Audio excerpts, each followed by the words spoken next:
Hey yo, one of the most common questions I get is how to make fire melodies if it just doesn't work out. It's hard to answer this briefly, so I decided to make a video where I explain how you can develop your skills. I've been making music for over 5 years, and in the beginning the stuff I made was just terrible, but over time I improved the quality of both my beats and melodies. Eventually I reached the level I'm at now. I'll be honest, there is no single piece of advice that will instantly turn you into a professional musician. You have to understand that this is a process and it doesn't happen overnight. Persistence beats talent, and that's a fact. So, let's get into it. First of all, I recommend paying attention to how others make music, those who have already achieved something in this field. This can be YouTube videos, of which there are tons nowadays, or working with producers in person, if you have that opportunity. When I first started in 2020, I watched a lot of stream recordings and YouTube videos from the Internet Money channel. One producer who really stood out to me was Nick, he's a legend. I also learned a lot from other producers' videos, not just about making loops, but also about how to use FL Studio, which is a super important part of the music making process. I highly recommend checking out videos from producers like Kovi, Nick,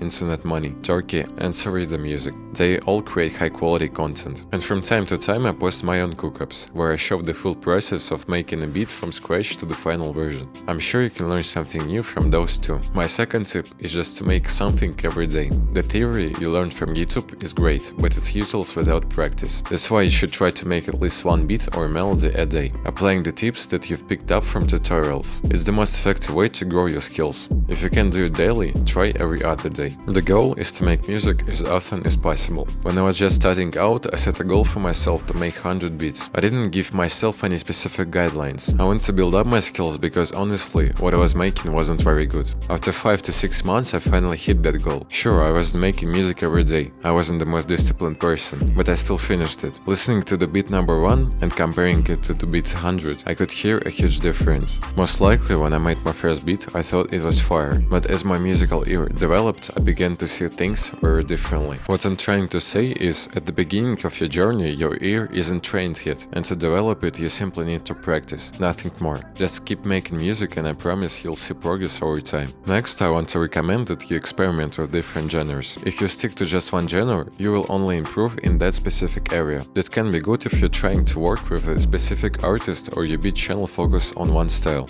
But real growth requires change. Find new music that interests you, discover new artists with styles you're not familiar with, and try to make something similar. This will boost your skills as a musician. At one point I was only making sample drill and Central C style melodies. I made a lot of them and my skills in that area got pretty solid. But it got to a point where every new melody started to sound the same. There was no spark. Making music became a routine, I felt stuck and knew I had to do something. An opportunity came up to make a track for a Russian artist whose music I was really into at the time. I really wanted to work with him. Afrobeat, summer vibes. The problem was I'd never made music like that before, and honestly I hadn't even listened to much of it. It was totally new to me, but I gave it a shot. I listened to a few artists and I really liked it. Opened FL Studio and started experimenting. And I can tell you, at that moment, for the first time in a long while, I felt that excitement and creative energy while making melodies again. I spent about 2 months fully focused on making Afrobeat music and really leveled up in this genre. Eventually, I started to get tired of it. I probably made around 40 melodies during that time. By the way, I didn't end up working with that artist, unfortunately. Still, I learned new chord progressions, got comfortable with new synths typical for the genre, downloaded a bunch of new sounds, and got faster in FL Studio. Some tasks became automatic. In short, I got unstuck and gained a bunch of new valuable skills. All the techniques and knowledges I picked up from making Afrobeat melodies, I can now apply them into other genres. If before I was only using live instruments, now I can try cool synths and create something unique for myself. You could say I leveled up and unlocked new quests. I also want to mention that you should try new sounds. Download synths you never used before. You can find tons of amazing one-shots on Reddit, and I got some good sample packs on my channel too. New sounds mean new inspiration, and that means growth. If you stick with the same sounds and synths, eventually your music will start sound the same. Every new melody or beat will feel like a copy of the last. That's exactly why it's important to explore new tools. I've been in that situation myself, and it's what helped me grow.